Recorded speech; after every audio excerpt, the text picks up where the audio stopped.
Welcome to the podcast where we take a deep dive into the stories behind construction business leaders. We will share how they got started, how they found success, and the lessons learned along the way. I'm your host, Eric Fortenberry. Welcome to Builder Stories. How's it going, everybody? Welcome back. I'm very excited to have Katie Throckmorton, who is the owner of Distinct Builders. They are located in Charleston, South Carolina. You got a great episode ahead of you, so thanks for tuning in. Katie, welcome to Builder Stories. I'm excited to have you here. Oh, thank you. I'm excited to be here. Thanks so much. Yeah, so why don't we just open up, kind of give us a little bit of your background. How did you, get into construction, start this Distinct Builders? What do you guys do? Kind of give us all that. Okay, so I've been in real estate since 2002. I've done a lot of jobs before that. I've owned a lot of companies before that, but in real estate, I had the opportunity to work with builders. I've seen a lot of new construction, and I honestly just thought it didn't look great. I just thought people cut a lot of corners. I'm just going to watch what I say. People who try to do a lot of volume sometimes scrimp. And I thought, I think I can do this better. I think I can offer a better product. I think I can follow the golden rule. So my husband's been in building for about, maybe 45 years. He's excellent. He's a trim carpenter, which in the scope of things is a very highly trained carpenter who does the trim and the intricate work. And I thought, well, between the two of us, I think that this will be great. I'm a good boss and he's a good worker. And I told him, okay, here's my paradigm. We're going to do the right thing all the time. We're never going to cut corners. We'll back up everything we do, full disclosure, and no drugs, no alcohol. You show up on time. You dress appropriately. You don't listen to offensive music. You don't speak offensively. And that's it. That's what we do. And he said, we won't have anybody working for us. You just cut out everybody. And I said, that's fine. Put on your tool belt. We're a one-man shop. That's great. We do have great people. It's taken us 6 years. I did fire 3 people on the first day. That wasn't their paradigm. And that's fine. I understand. My way of doing things is to offer excellence. Some people want production. I want excellence. So I like to think of myself as going through the most expensive university in the world. It's cost me hundreds of thousands of dollars to learn what I've learned. And right now I have subcontractors that are just top notch. They are excellent. My husband is a project manager. I have a supervisor who's going to be moving up. I even told my supervisor at one point, I am going to retire someday. I say that again. I'm 65, so I'm not sure if I'm going to retire, but in my mind, one day I'll probably just travel. And I said, I'll help you get your license. And he's like, why would you do that? Because I want to pay it forward. I want you to be able to help somebody else later. So let's get you qualified. Let's get you in a position where you can have your own business down the road. So that's kind of what's happened. I really just didn't like what I saw. Yeah. So. No, I love that. I mean, you saw an opportunity and, you seized the moment and, started your own business. And, I think that's what every entrepreneur, strives to be able to do is, when the time comes, you got to be able to jump on it. And, it's a risk though, right? I mean, you took a risk and, didn't know what the future would hold. And, I'm sure you've had lots of, challenges along the way, but, at the end of the day, you did it and you got it going. And it's kind of interesting. So I do get asked to speak a good bit right now. And I always wonder if it's because I'm old or because I'm a woman and I'm in construction. I'm not quite sure which. Either way, I think I'm not limited by being a woman. That doesn't limit me. I have skilled people that work for me. I don't have to know how to build a house myself. And if I do, then I probably don't need the other people. What I need is highly skilled people. And I am supported by them. I sell them for what they are. And I encourage them and I provide for them. And I treat them the way I want to be treated.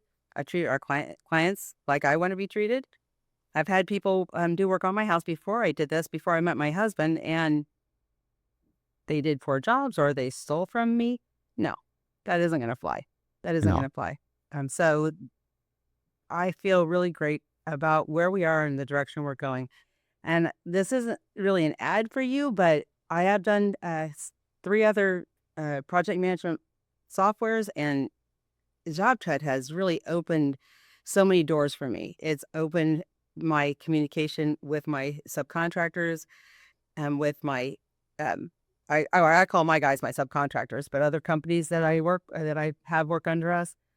I just think it's fantastic. I didn't dream of the things that I've been able to look at and try to incorporate before. No one else has done that, and I'm just really thankful that you look at life like that. So thank you for that.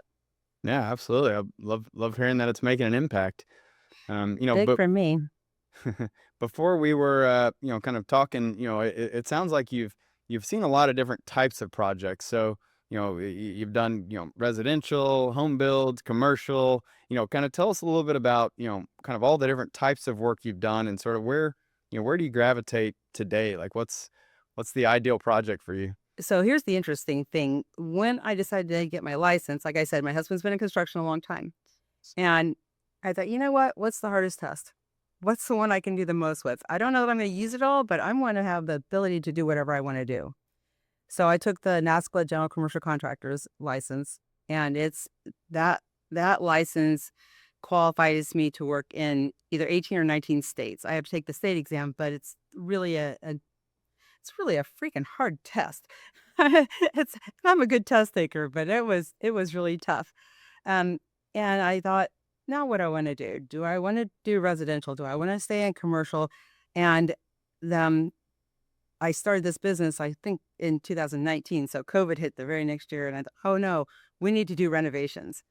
Everyone wants renovations. People are staying home. They need comfortable places to work, and I can provide that. So we did that. We did additions, renovations, also with commercial buildings that weren't being used very much, but it was a time when the office was empty. We were able to do that. And I like that.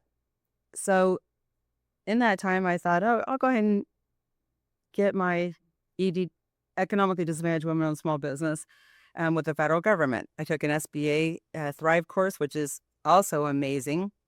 It's like an MBA in 6 months or less. I'm a nerd. And so I thought I'd do federal work because they need a certain number of women-owned small businesses. Well, not really. They need to get quotes from a certain number of women-owned small businesses, but they don't really have to hire those businesses, and they want you to carry the materials, and I'm a small company. All right, so it wasn't so great. And I thought, well, maybe I'll work for these, maybe I'll be a subcontractor for these larger companies because they have their quotas also. But they didn't want to pay me like I want to be paid. What's your payment schedule? Well, I pay you when I get paid. You're a multi-billion-dollar company. I don't think that's going to be okay for me. So I decided I wasn't going to go that way. I like to participate in our community. So I've done things for the city of Charleston. They have a program for people who are economically disadvantaged, where they have a loan program and they go fix their houses to make them livable. So we've done some of those. I'm on the board of the Women's Business Center, which actually helps women start small businesses, buy their first house. So I'm involved in the community as well. But as far as work goes, I really came down to the final decision, even kind of lately, that things are changing. That's not the direction I want to go right now. I want to do excellent work in a small, focused field. So we're doing, which we've also done, medical offices, veterinary offices, dental offices, and luxury home renovations.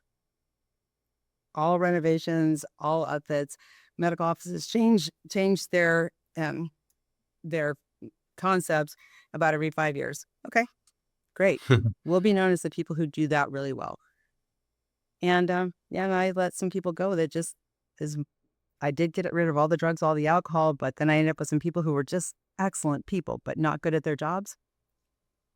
And because I Well, back everything up, we had to go back and fix it, which means I paid for it twice. And I thought, no, they do show up. They do their best. Their best just isn't going to work for my company. yeah. So I said, this isn't the company for you. Lots of other Yeah, people that's are going to want you. You have knowledge. I think that's one of the hardest things as a business owner is to make those tough calls when, it's easy to, someone is not doing good work or just doesn't treat people right, doesn't live up to your core values. It's easier to, to separate those people. But man, when you got somebody who just is, great, Mm. great person, great, values, they check all the boxes from a cultural fit, from a, just a good human being, but man, the work just isn't there. It's just not their cup of tea. Those are the hardest ones It to took me have to let years. go. It took me years, really. I had somebody with him fixing things all along because he just tried his best and he just had the right paradigm. He Yeah. just is a good person. And uh, that's honestly my biggest heartbreak is that not I've had to let other people go too. But like you said, it's one thing if people are doing the wrong thing or stealing or something like that. That's one thing when they're just good people and they show up every day. But Yeah. this is construction is an art. This is not the field for them. They need to be somewhere else where their wonderful attributes will work for them. Sure. I see that too when people hire family members who, they're just trying to help them out, but again, they don't necessarily have the right skill set. It's like you're trying to do good, you're trying to help, but at the end of the day, it causes more challenges for you down the road, and then having to clean up and fix the mess and do right by the customer can, leads to double work, and it's more costly to have those people who just aren't the right people for the business. I think it's so important, and it sounds like you really put a big focus and emphasis on making sure that you're building the right team with the right people. And ultimately, that's what will help you deliver excellence. And, I love your focus on excellence. I mean, I think it's so important. And I see a lot of contractors these days who they're willing to cut corners and they're willing to lowball, a price just to win it because they think that's going to help them kind of keep going and progressing forward. But it's like, then you get into it and you do shoddy work and now, your reputation takes a hit and you didn't, you got a bad review and it's like this whole thing, it compounds on itself. And it's like, if you just, maintain your values from the very get go and don't ever, sacrifice that and just always, live up to your expectation. I mean, that's how you build a great business that brings repeat customers and that, helps you just to continue to thrive, even in the toughest markets. You got to protect that reputation. So we did a really nice house on an island. I live in Charleston, South Carolina, and it's Isle of Palms. I don't know if you know where that is or have heard of it, but it's a place where a lot of people vacation, but there's also residences there. So there's an older couple, and they wanted us to enclose a porch into a livable space, which is great. But they had a second story porch that we need to water seal. Um, Someone missed the spot. Someone missed the entire deck, Mm. and they didn't put the fabric down before they put the hydrostop up there. That was 3 years ago. We have a 1-year warranty. They called. Of course, I'm paying for that. Of course, I'm fixing it. It doesn't really matter when it was. We missed it. Even if they didn't know we missed it, I would go there and say, yeah, let us take care of that. It doesn't cost you anything. This is just the right thing to do. And my husband, as I said, has been in construction for a long time. So he's saying, what are you saying? And I'm saying, it's the right thing. Always, always, always, always do the right thing. It will always come back to you. And I sleep well at night. I never stress about anything at night regarding that. Now, do I sleep at night? Well, I'm a business owner. Yeah. There's a whole lot more to business than showing up and telling somebody we're going to do a great job. There's Yeah. a whole lot more. And again, I think I emailed you last night and I said, I'm so excited about the opportunities and the integrations that you have available to us. And I loved seeing you when I was in Dallas in January. Um, I'm super excited about two in particular. One is the go high level, and the other one is the render. The go high level, I had thought, I asked my web designer, I said, can you create these funnels so that I get more information? I have I'm going for a specific market. And can you help me help people who visit my website define what they want? Because maybe I have to refer to somebody else. And I do refer business to other people. Um, Again, that's the right thing to do. So she said, no, I can't do that. And I'm Sure. sitting, actually, I texted her while I was in the class with you and the owner of High Level. And I'm like, can you do this? And she said, no. And I said, okay. I got on ChatGPT, explained to me how I could do it. And I said, I guess I don't need you. Wait, I have somebody who is willing to do the work to find the things that will help me have a better company and to offer my services in a better way. yeah. So I bought that. I'm not expert at it yet. I didn't grow up with a computer. I did go to college where Mark Cuban went to college, and there was one big computer in the School of Business at Indiana University when we were there. So I'm, but I love that. I love the opportunity, and I should ask my 7-year-old grandson to help me figure out high level.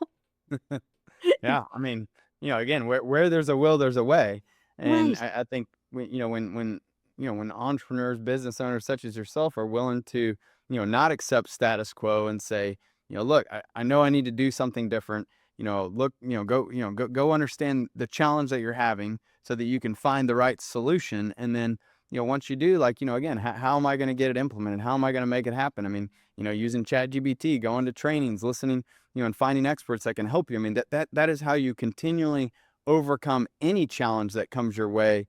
And you're clearly doing it right. That's the way to do it. So Dan Seidel was my success manager, and he's moved on to another position, but he has been also fantastic. He and Stephanie is now as well. I just haven't had a chance to talk to her as much, but you've set your business up so that I can do my business better.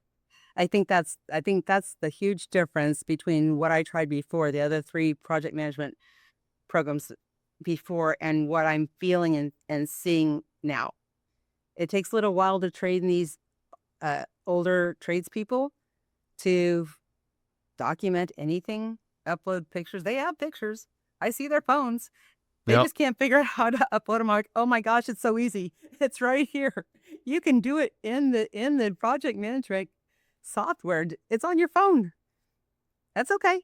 You know what? As long as I'm building the right team, I have the right people with me, um, then all the other things are details.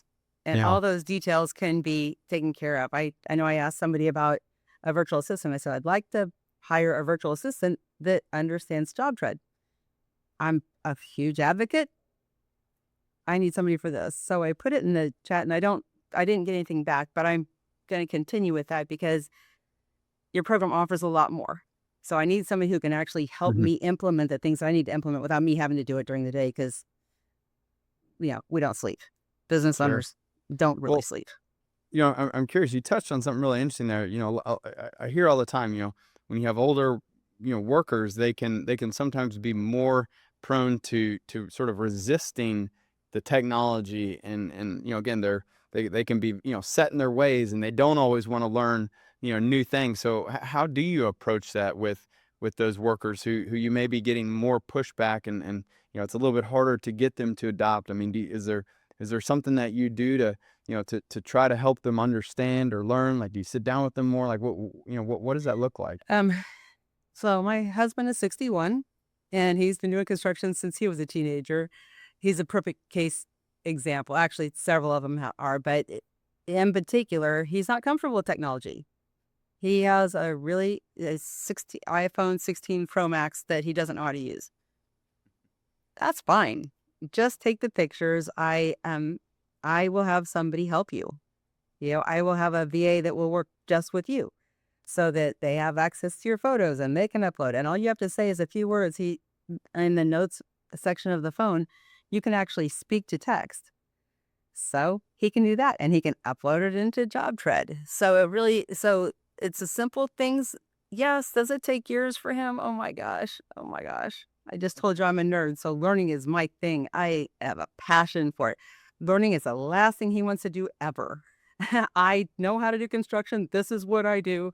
And he's exactly like every other older tradesperson I work with, every other tradesperson that I know. And they are excellent. I just look at the positives and I figure out how to help them with the rest. Are they ever going to get it? I doubt it. I don't even have that expectation. My Yeah. expectation is that we're a team, and where they have deficits, we find people or I help them and we fill in the blanks. Well, it sounds like you also you you narrowed down the scope of what you want them to know, and you came up with, here is the very simple workflow. I want you to take the photos, put a, a one sentence of note, and just upload it. And it's like, I think again, it's about kind of, understanding where, your people are, and what are their strengths and what are their weaknesses, and then, developing, those workflows around them to help support them. Because I mean, again, if he's a phenomenal, at his trade, and he gets the work done beautifully, like, yeah, the last thing you want him to do is be bogged down with, the things that aren't gonna, unleash his talents, and they could lead to more frustrations for him. So, And I they're think it's, afraid. I mean, they're afraid, honestly. Technology scares them. I was in a board meeting the other day, and they were saying, no, I wasn't. I was at church at a Bible study, and they were saying, AI is going to be the ruin of the world. I'm like, oh my gosh, it's the greatest thing ever. we we don't see this at all. You have to use your discretionary mind here. You yeah. ask what you want to know about. Don't go into the negative stuff. You'll be fine. Use what we have. And I was reading some time ago, probably Reader's Digest or something, where someone wrote something in the 1800s, early 1800s, I think. We're running out of oil. How are we going to exist? We won't have anything to use. Turned out to be whale oil. You know what? We figured it out, right? Because I see a lot of contractors who, they're not, they haven't really figured out their kind of their passion and where they want to focus on. I mean, it kind of reminds me of, like, when kids, go to college for the first time, and you have no idea what major you want, but you got to pick something, and then you go try something. Like, I went into mechanical engineering first. I was like, man, like, I do not like this. Ended up coming back and went, withdrew, went to the business school, much better fit. And then I get my master's in software engineering. It's like, man, I just chose the wrong engineering. But, like, it takes so much time to kind of really figure out. So, like, like, what drew you? I mean, like, to go and look at, government type work and huge commercial projects. Was it just like the large, scope, the huge contracts, like, kind of what sort of led you down that path? But then ultimately you decided, I mean, obviously it sounds like kind of payment, terms, and sort of being treated like, not highly respected, more like a, just just another, sub vendor. Like, kind of, how did you kind of go sort of through that phase of learning? So I've only been in construction now for this is the seventh year of my business, but I really had them do my house first because I wanted to see who I wanted to fire. And when I said no drugs and alcohol, I'm not kidding. You don't show up and that you don't carry that onto other people's work sites. You don't. You show up and you show respect. Period. So I fired 3 people. Not a problem for me. But in that year, I learned about the kind of tradespeople that I needed to bring on. I had to find. I give them personality tests. I need their paradigm right off the bat, and I don't mind saying, I'm not the company for you. There are plenty of companies out there that'll want you. You're a Right. good person. There's nothing wrong with you. This is my way of doing business. Mhm. So then when I started doing work for other people, I set my own scale. When I saw that there were opportunities for women-owned small businesses, I thought, oh, great, I'll go to work and we'll be subcontractors for larger businesses who have already figured all this out. I'm new to this. I'm still new to this. I'll probably always be new to this until I retire. But I thought they already walked this walk. I'd like to have mentors who have figured out how to offer more to more people. And I think that they have reputations for being good companies, which they do. When it comes to the way that they want to run their business and how they want to treat their people, we were going to do the city garages in Charleston, and a larger contractor from Florida was up here. I literally worked until wee hours in the morning, multiple nights, putting things together because of the way that they wanted them. I'll do that for anybody. I want to offer what they need. We go to meet the project manager downtown, and his subcontractor that was currently doing the job was behind him. And he said, they don't pay. They don't pay. I'm like, not the good quality contractor I want to follow. And I Yeah. turned around to the guy and said, we're not working with you. Hmm. We're out. So I think I just don't want to be big today. I want to be able to grow a business that fits with my paradigm. I want to be able to bring the bar up, and I want to be able to do that in a way that is consistent. So I will attract other people. I do attract other people. They just have to be where I see things. They don't have to do it just my way, but they have to have the paradigm that is we're a service-oriented business and we're offering the best service we can. Will there be better companies? Sure. Do I have to be that large? No. Like I said, even to begin with, I'm telling my husband, you might be the only worker. If I can only trust one person to do the right thing, then well, I'll have one person. Yeah. But I'm not going to Well, have more people just to fill up my timesheet. I'm not going to. I don't need that. I don't I need think that. And being a woman in a small business, I will say this: being a woman in construction, I I, I actually just I'm probably convoluted, but I never really thought I had any limits. I didn't. I thought I could do anything I wanted to do, and if I wasn't good at it, I just stopped. It wasn't about being a woman. People do look at women differently in construction, and so my husband was an 82nd Airborne Ranger sniper. He looks like GI Joe. I take him with me to SAME, and they all talk to him, and I don't care. You know, you you think he's the boss? I'm fine with that. yeah. He's brilliant at what he does. I write the check, so in the end, I get to make the decisions. Yeah. But if the paradigm is that I'm the secretary, in the end, they're going to get the service they want, and in the end, they'll understand that I'm the one that writes the check. So it doesn't. I don't need to prove anything. Sure. I just really want to have. I just want to do my best, and Yeah. I want them to do their best. So I'm going to Boston in May, and we're going to be developing a super great program that will serve the needs of the construction industry um, quickly. Yeah. That's the goal. Yeah, these people that are teachers that are in the education system that are being displaced, you are project managers. You have already managed lots of projects. It's just not construction. How about we give you Yeah. some tools? How about No, we give you that's some opportunities? And I don't. I mean, I Dallas was scary to drive around in, but that place is still growing, and everywhere I go is still growing. So why not give people the opportunity to have skills that are going to work in the construction field? It doesn't have to be all these older people who are retiring. sure. So is Yeah. that, I mean, are you kind of seeing sort of the labor, the workforce that's probably one of the biggest challenges for most construction companies? It really is. It Yeah. really is because the construction's hard on the body. And so they're wearing out. The guys in their 60s have shoulder problems, back problems, knee problems. I understand. Look what they've done. They Yeah. carry these enormous loads. They are on their knees or everything they do is hard. Yeah. And the young kids somewhere along the line decided that college was the best route. I have a college degree. I get it. I get why you want to go to college, but the truth is, learn a trade and you'll always be employed. Yep. If we can help change that paradigm for younger people, I think that the HVAC people around here, the company owners make at least 250,000 a year. They don't have college degrees. They got a license. Why don't you want to do that? Yeah, it's a great skill and you're going to get better for a long time, but you will always be needed. Yep. Yeah.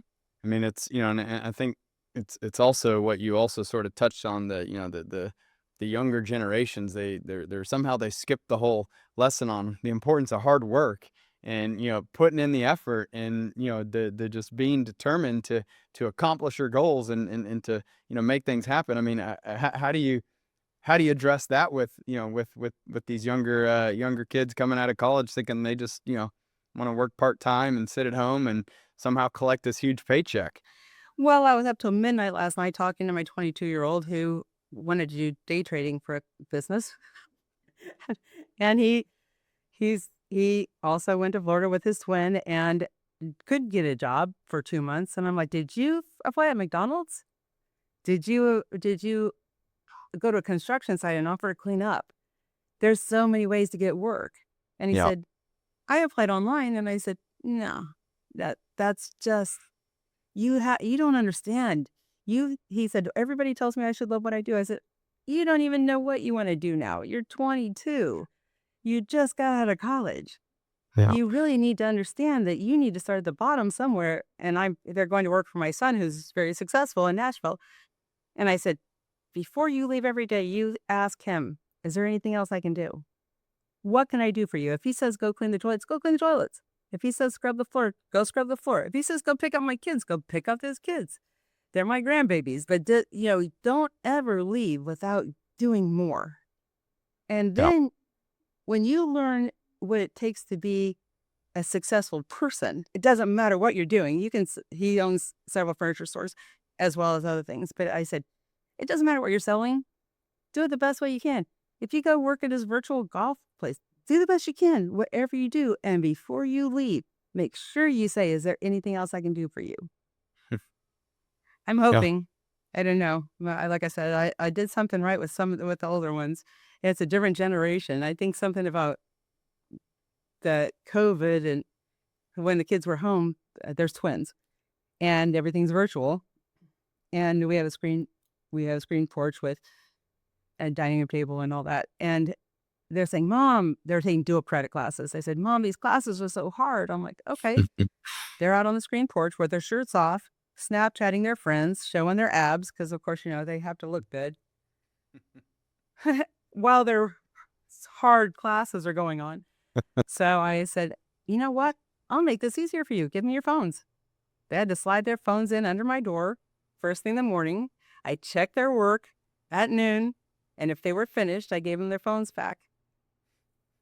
Parenting is hard. Yeah. It, helping people is hard, but the reward is great. That I just love it when people figure it out. Yeah, absolutely. And I mean, you really inspired me. I didn't have a chance to really talk to you very much, except one night when I was trying to find a hotel room for that one guy that ended up with no hotel room. But you, when you told your story about helping the landscaper and then progressing past that and helping, I feel like I don't know if it's true, but I feel like your goal is to offer more all the time and to be Yep. able to help more people. When you speak, that's what I hear you say. And that's just in line with my paradigm. When I leave this world, if all I've done is a few good things, then I'm happy. If I impacted anybody in a positive way, then I'm happy. And again, that's why I expect excellence. People Yeah. make mistakes. I make mistakes every day. That's fine. And what I tell my guys is, when you make mistakes and you discover it, just tell me. We're still going to fix it. Just don't walk away. Yeah. Don't ever walk away. I'm still going to pay you. I'm going to pay you to fix it. Never walk away. No matter what I do, I want it to be excellent. No Yeah. matter who I bring in to work with me, I want them to understand I appreciate them, that they bring value, and that I want that value to also be shared with everyone that works with us, everyone we work for. It's just, it's service and it's Yeah. gratitude. And as you talk, I see that that's why I feel like I'm so aligned. Because I hope you make a lot of money. I have to tell you that in the people that I've contacted or had communication with in your company, they all seem very much like you. So you attract what you put out, and that's my goal too. I want to attract the people who want to do what I want to do, whether I make a lot of money or not. Of course, I want to make a lot of money. I'd like to retire. I've raised a lot of kids. They cost a lot of money Yeah. for a long time. 40 Yep. years of paying for kids. Whatever a lot of money is to me. My needs at this point are low. I don't have to Well, pay $500 a week for food anymore, yeah. So except Katie, I mean, when what my is kids are here. I'm curious, like, so what is the kind of the bigger vision? What's the goal, for distinct builders? Like, where do you want to take it? And at what point? I mean, obviously, you've kind of talked about some point you'll look to retire. Like, when will you know when that time is, and what will you do at the business? Oh, I'll sell it. Right. I'm part of Women Construction Business Owners and Executives. And it's a group. We have a lobbyist in Washington. I was in Washington last week, and I will want to have a business that people can will talk about and will use as as a template for how they build their business. That's what I would like. And I would like to do that in a way that um, that elevates the construction industry in total, and also that helps people feel good about what they're doing. That I I want to give opportunities. A lot of people have skills. I mean, artists have skills. I think of these people as artists. They really are willing to create something. And I want them to have I want the tradespeople to have a platform where they can provide excellence and they'll be recognized for that. So if I Yeah. can do that, and if I can help other people build businesses like that, if somebody wants to buy my business, that's great. That's that's what I want. I want to have a positive impact. That's Like I said, awesome. if I help, so my twins, I didn't give birth to. Um, they were my husband's, and he was married before, and his wife was a drug addict. And when I met them, I thought, I can't. Yeah, this life is bad for them. This isn't a good life for them. So they're mine. So they wanted to come live with me, and I said that'd be fine. Yeah. And I really, I think if I gave birth to 4 kids, but I thought if I did something in the world to change the world a little bit by helping these 2 little boys live a life that they couldn't live otherwise, then God has blessed me and I've been able to do something positive. I feel the same Yeah. way about this business. If I I love can that. just do something, even if it's small, if I'm with the right people and I can offer something, in the end, yes, I like for it to be I'd like for it to be global. If I can set a bar that people say, "This was done right," Yeah. then I That's feel great. happy. If I don't, that's Yeah. fine too.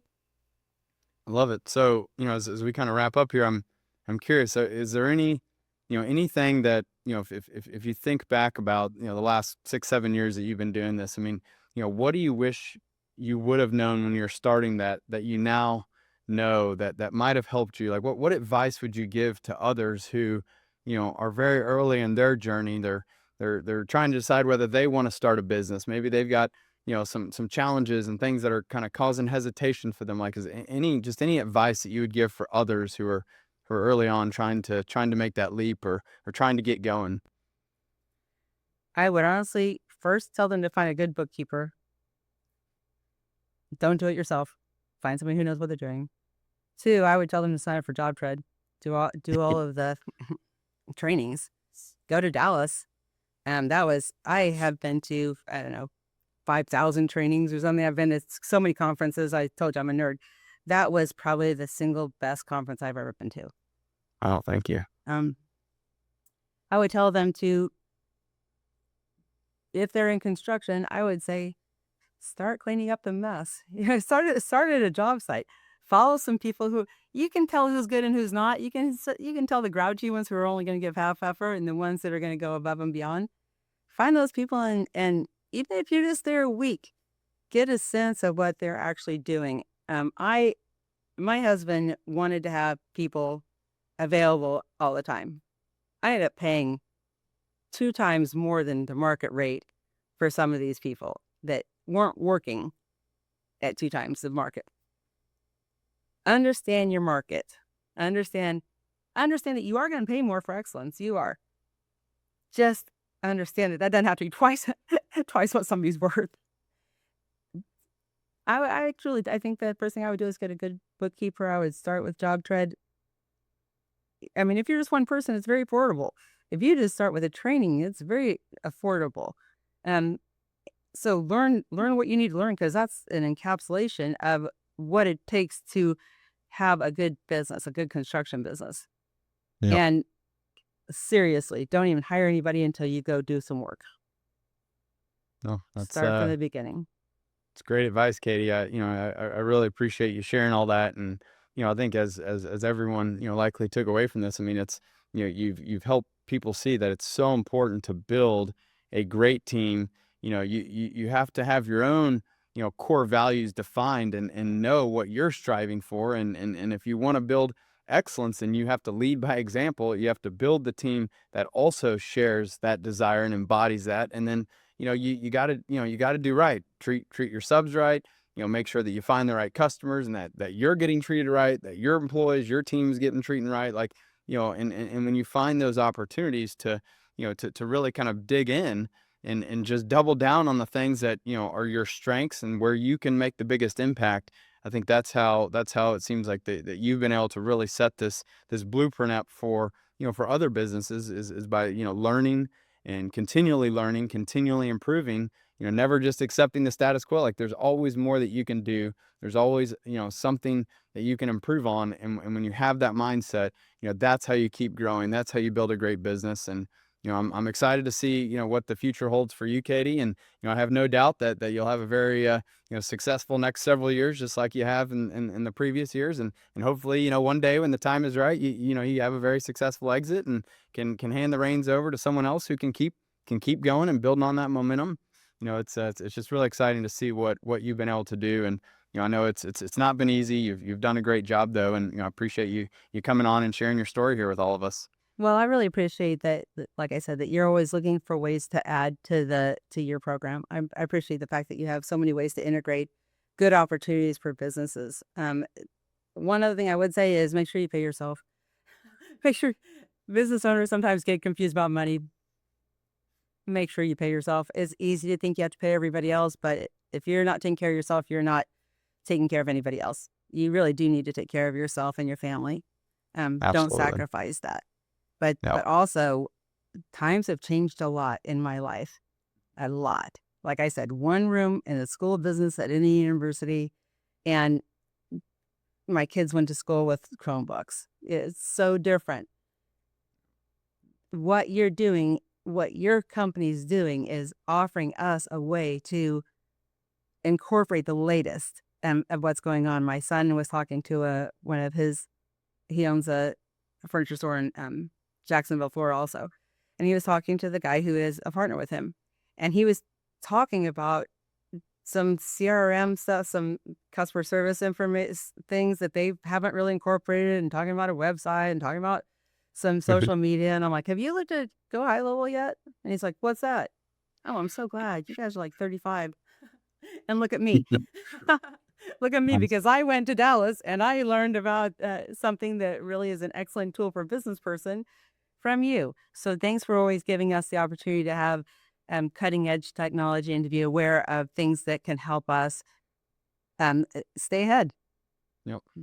Absolutely. Well, that's the goal. That's the mission. So, I'm glad to hear it's working out for you. And, yeah, again, I really appreciate you coming on and sharing everything here today, Katie. Well, I appreciate you so much too. Thank you so much. All righty. Have a good one. You too. Bye-bye. Bye. Thanks for joining us for this episode of Builder Stories. We hope you enjoyed the conversation and gained valuable insights that can help you in your journey along the way. Don't forget to subscribe to the show and leave us a review. And as always, if you or someone you know has a story to share, please contact us at builderstories.com. We'd love to hear from you. I'm Eric Fortenberry, and remember, every builder has a unique story. Keep building yours.